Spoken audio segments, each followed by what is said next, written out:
It is 10:07 almost. Talking North Georgia politics and specifically one county, Walker County, had the current commissioner, sole commissioner, form of government. Georgia being the only state that does that. 8 counties in the U.S. of A. has a sole commissioner form of government, all 8 of them in the state of Georgia. North, too. Walker, one of them.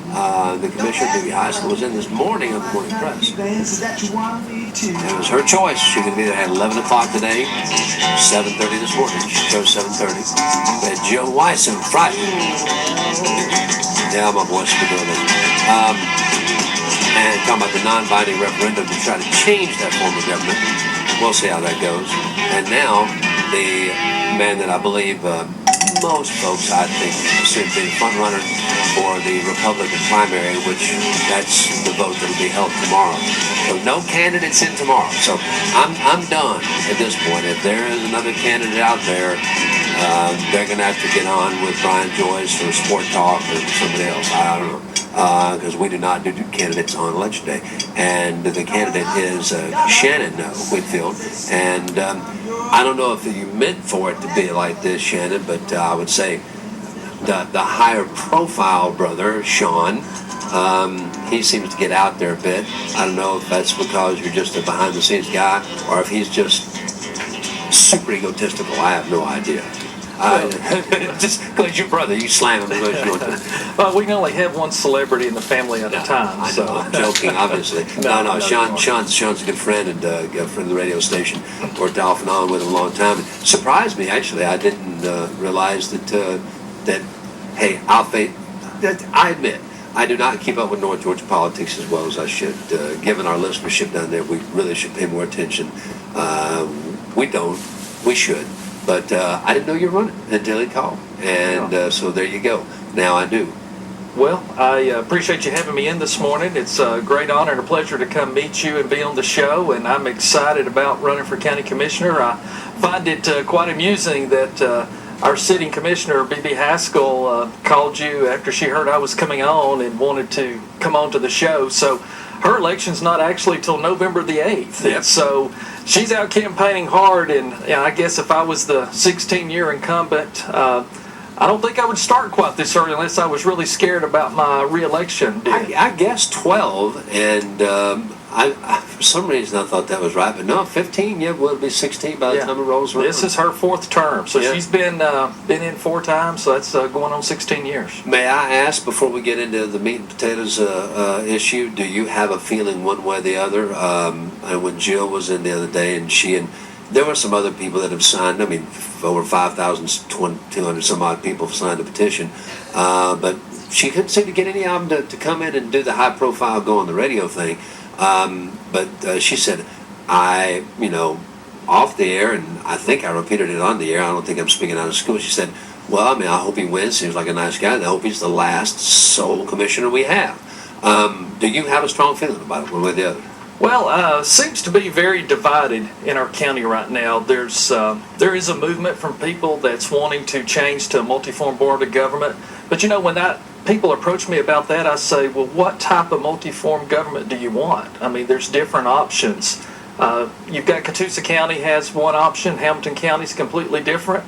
Then you've got our neighbors over in Dade County. They're also completely different. So there's multiple types of a multi-form government. So what we've got going on here tomorrow on the referendum is an opinion poll, a straw poll. Yeah, that's exactly what it is. It's a show of hands. Right, for the people to be able to give some indication to the legislative body of which direction they want the county to move forward. So what I've tried to focus on is someone's still going to be the sole commissioner for the next 4 years, regardless of how the vote goes, regardless of what the legislative body does.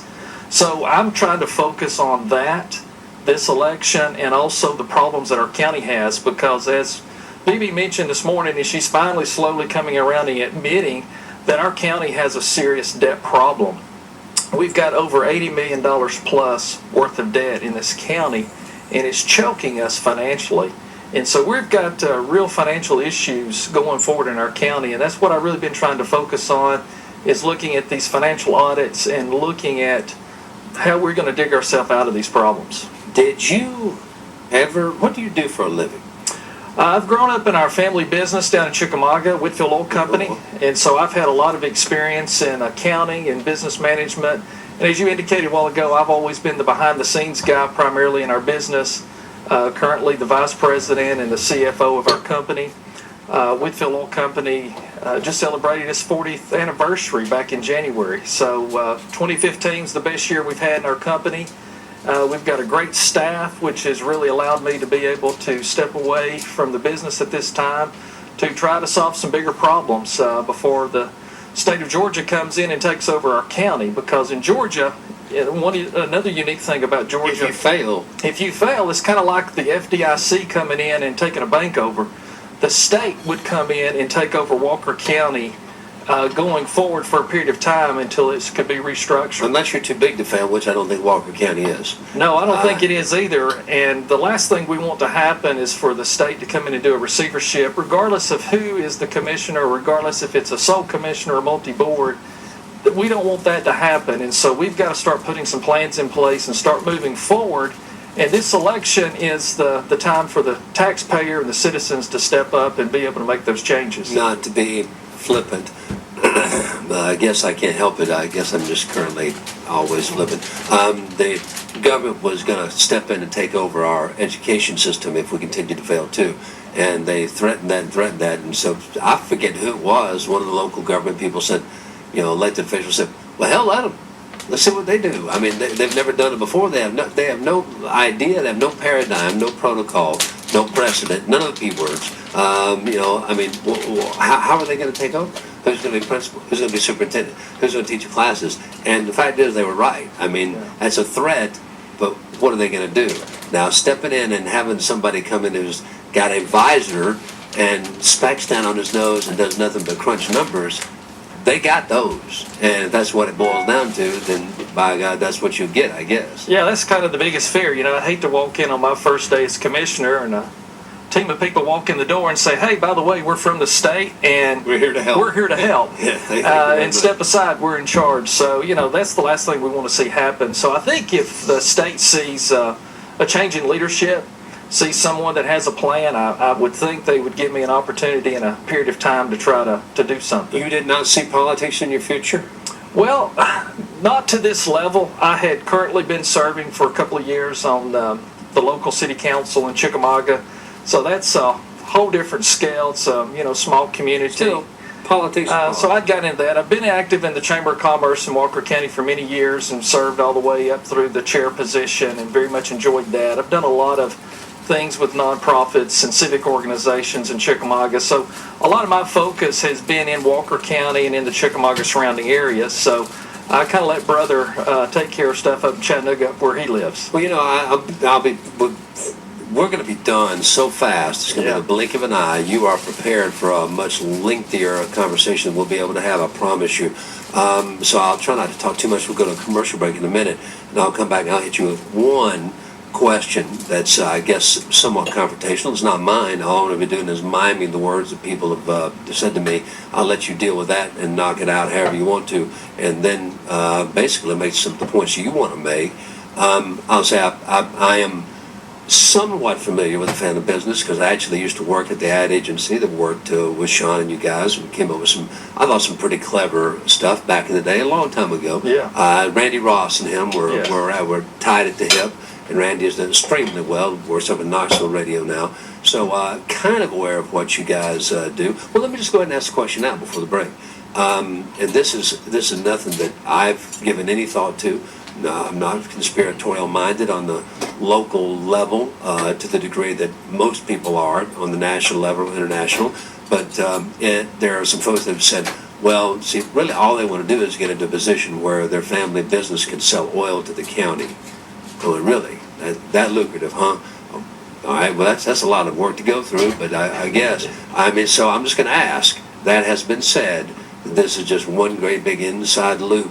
I remember someone said that about Corker trying to get the emissions standards put in there because that'd be $10 to some company that he owned. I went, God, that's a lot of work to go through just to make $10 a pop on a car. I just don't see that getting a return on investment. But have at that if you would. Yeah, that's been brought up quite a bit. It's not a question I haven't fielded many times, and we've currently have been selling the county gasoline and diesel fuel for many years. We do a lot of things to help them out during emergencies and disasters and things, but it's at the commissioner's decision and discretion of who they buy from. So as an example, in the month of April, they bought like 400 gallons from us, and they bid that out, and other competitors have got that business, and that's fine. So once I become the sole commissioner, everything like that will be bidded out. And so if Whitfield Oil Company has the lowest bid, that's who will buy the product. Lowest and best. The lowest and best bid. And if it's some other company and we want to get 3 or 4 other companies to bid on it every time, the county buys approximately about 6,000 gallons a week.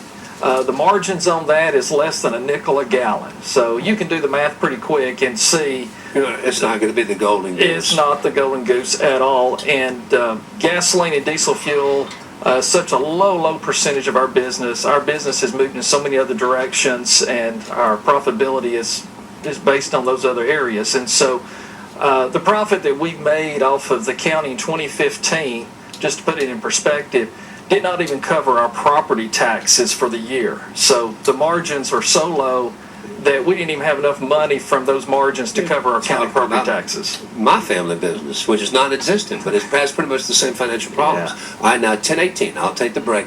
And we'll come back. I mean, now, you guys, if any Walker Countyans or countyites, Walkervians, want to call in, you can do so, 267-1023, 1-888-779-TALK, long distance toll free. But by gosh, you better do it right now, and you better be very quick and concise with your questions, because I will have to bring the guillotine blade down real fast, and it's not far away. 10:18. That's the thing with these political things is there is at least one other candidate that I know of, and if he wants equal time, we're supposed to be able to give him equal time. I won't be able to do it on this show, but it'll have to happen today, so I've got to be careful. Can't just give it away. 10:19, Fred the Show, Talk Monster. Happy Monday to you, if there is such a thing. On the line, and we're talking North Georgia, Walker County politics. Good morning. Good morning, Jeff. Mr. Whitfield, I want to thank you for coming on the air. I'm a member of the social media that has encouraged you to do so, to where we can find out more about you in the area. Sort of a two-part question. The independent candidate I had discussions with at one time stated that there is a yearly required audit of the county expenditures, and now we're finding that supposedly the county is over $80 million in debt, as opposed to the 20-something million, 30-something million, I think she had quoted me in the conversation. My first part of this question is, what would you be able to do on a more frequent basis as far as the public is concerned, to letting us know what is going on in the county? And the second part of it is, would you, once you're in office, would you be willing to petition the state to do away with a single commissionership for a multi-seat commissionership? And I'll take my answer off the air. All right, we kind of touched on that. I will say this, that when Bibi was in here, Bibi doesn't give long answers, to be frank. And I hit her with the number that we had the other day.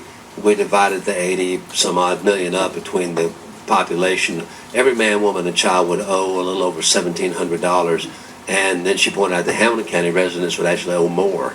Then she disputed that number. She said, you can do anything with numbers moving around. She said it was closer to, it was either 26 or 50, but it wasn't 80. I know that. Well, to answer your question, I appreciate the call. That is a problem that we have in our county, is transparency with the financial reports, because the audits are done after the fiscal year end, being September 30th, and they've been done by Johnson, Hickey & Murkison CPA firm here out of Chattanooga. And I understand that the county pays somewhere around $70,000 a year for those audits. So they're quite extensive audits done by certified professionals, and they put their name and their stamp of approval on those, that those numbers are the accurate numbers. But one thing that's not being done is there's no monthly financial reporting, there's no quarterly financial reporting. So that's one of the pledges that I've made in this campaign, is that we will most definitely start producing quarterly financial reports, and we'll have a quarterly meeting to go over that information. And also that information will be published on the county website, so you don't have to go do an open records request like you do now to get the annual reports. See, there's happening here with the police departments, both city and county. They're saying just if you want to report, you got to report. No more rigmarole. Right, yeah. See, that stuff should be online, should be easy to access, and download as a PDF. And they're wasting a lot of time with people having to do requests. But basically, from what I can tell, they don't want people to have access to the information. So even once you get the annual report, just like the one we just got, it wasn't released until the first week of April. And it was through September 30th of 2015. So it's 6 months data, or old data, once you get it. And so the county's taken on over $45 million of new debt since that audit, because the audit shows $53.2 million worth of debt. We know they've paid down about $14 million, but they've taken on another $45 million. So our total debt is over $84 million. To answer your question about the multi-board commission, it is going to be on the referendum as a non-binding straw poll on the election tomorrow. That's up to the state legislative body, our local delegation, to make that decision, to move that forward. Once this election's over, if I'm the next commissioner, I definitely will sit down with them and have a conversation and look at those results of that voting and see how we move our county forward. When I talk to the people in the public, I get a lot of mixed feedback. I get about as many people that are for change to a multi-board versus those that say, hey, we want to keep it as a sole commission. Because one advantage of a sole commission, and we are at the cusp of this now, is you're one election cycle from cleaning house with the commissioner. And so with a multi-board, you've got rotating terms. Take up, pitchforks and firebrands and mobs. Now, but I mean, human nature being as it is, George Bush's famous comment, dictatorship wouldn't be that bad as long as I'm the dictator. Yeah. And you might be against it until everybody's against their 4 term limits until they get elected. Right. And all of a sudden they change their mind. We saw that famously here. So I would think that you'd want that control. That makes things easier. Well, we can get in there and get started right away. And basically, your sole commissioner is the CEO of the county, so they are ultimately responsible. And so when she first took office, the debt in the county was a little over $14 million. And now we've been able to document, and we've published that on the website, on our website, and also my Facebook page, where we're over $84 million. So they've increased the debt by over $69 million in just short of 16 years. I've got to save enough room for me to ask 2 questions, and I've got Willie. I don't know that I'll be able to get to you, Danny, but Willie, good morning to you. Yes, good morning. Hi. Mr. Whitfield, I was wondering, you said you had a plan for the county. I would like to know what your plan is, and if you do, does it include the whole Durham Railroad right-of-way? The comprehensive plan in 30 seconds or less. It's going to be hard to do to get all of that plan out there, but to answer your specific question about the Durham Trail, the county doesn't have the money to be doing any trail projects right now. I know there's been a lot of issues up on Lookout Mountain with the Rock Creek, those EPD fines of $76,000. Every day. Yeah, it's still not been paid back, and Jill Weiss has done an excellent job of documenting that and tracking that, but I have no intentions of taking on any trail projects. I don't see that we can afford that, or that really there's a need for it with the amount of trails that we already have, and so it's not anything that's going to be on my agenda. But you can look on my Facebook page and also my website, which is whitfieldcommissioner.com, and see more of my plan. That one we saw coming. I mean, even I saw that one coming, and this could have been avoided. Yes, yeah, they just really messed that up. I didn't take her to task on it today because we'd already been there before. But all right, and Danny, I'm just going to have to get you to hang. I'm sorry. You can ask your question after the candidate leaves, and if he wants to call on the phone, our representative, he can do that. But I've got to keep the time in the studio to a minimum. Let's go to the hospital. One was actually going to be that trail thing because it was a mess. I mean, everybody knows you don't move, streams, and if you do and you get caught, you get busted, and that's a lot of money. They don't play. The feds don't play on that. But the hospital has been massive. Last week, the entire week, every day, Tyler Jett had a very well documented, well thought out piece. I don't know how many people read everything. It did not come out terribly complimentary. of the current commissioner. I didn't think it blasted her. I think she might have felt a little bit differently, but would you have stepped in and said, we're going to save this hospital? Well, I think the three counties started down the right path. They were all arm in arm, they were all together, and they were all trying to figure out what the solution was. Where they really got off in the ditch is when they all got divided. Dade County had their opinions of the way they wanted to go.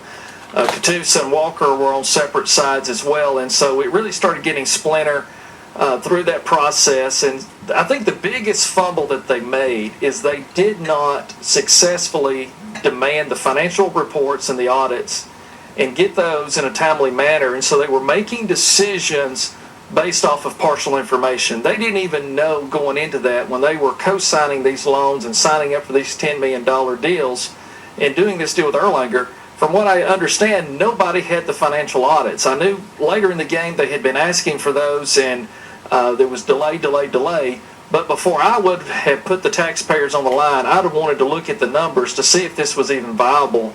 And as it turns out, it wasn't, and there's been a lot of mistakes made, and I think Tyler Jett did an excellent job putting that article together and outlining some of those very things. And the final question is kind of one that I almost ask every candidate, and that is, why? Why would you want to take this on? Given the number that I'm looking at right there, and even the best case scenario, there are some good things happening, good people, good place, but it's tiny, it's struggling. Why would you want to put yourself in this position? Well, I said for 15 months that I wasn't going to do this. I had different groups come together. I met with different people individually, had a lot of phone calls. People were stopping by my wife's business and basically saying, we've got to have somebody that can go in and do the job, that has the financial knowledge, has the ability, has the business background. We need a business leader from this community to come in and take over this county operation. And quite frankly, we need someone that's not only electable, but someone that can beat B.B. Haskell, because she's so ingrained and has 16 years worth of history in the county. And so I said again for a long time no, and then as time went forward, my wife and I both fell more and more under conviction from God that this is what we were supposed to do, and this was the mission, and everything that I had done in my career up to this point was just basically the dress rehearsal and the preparation for this. Because somebody said, well, if you would probably like a nice cushy job and wish the county didn't have any debt. If the county wasn't in a mess, it probably would not even hit my hot button. But I'm used to being a person to solve problems and to fix major issues. And this is ultimately the big problem in our community. And again, it's about keeping the state from coming in here and taking over. And so I feel like that is embarrassment. I mean, come on, that makes national news. Oh, it would. It definitely would make national news. And I'm sure that Walker County, we're going to get some black eyes along the way, because it's going to be my job to go in there and pull the curtains back and put the spotlight on everything and find out what's still been hidden and covered up. And we've uncovered a lot of things, and there's a lot of information that's still probably yet to come. They did another loan last week for $200,000 additional dollars. Our landfill's now got $1 million worth of debt. It's losing $600,000 a year.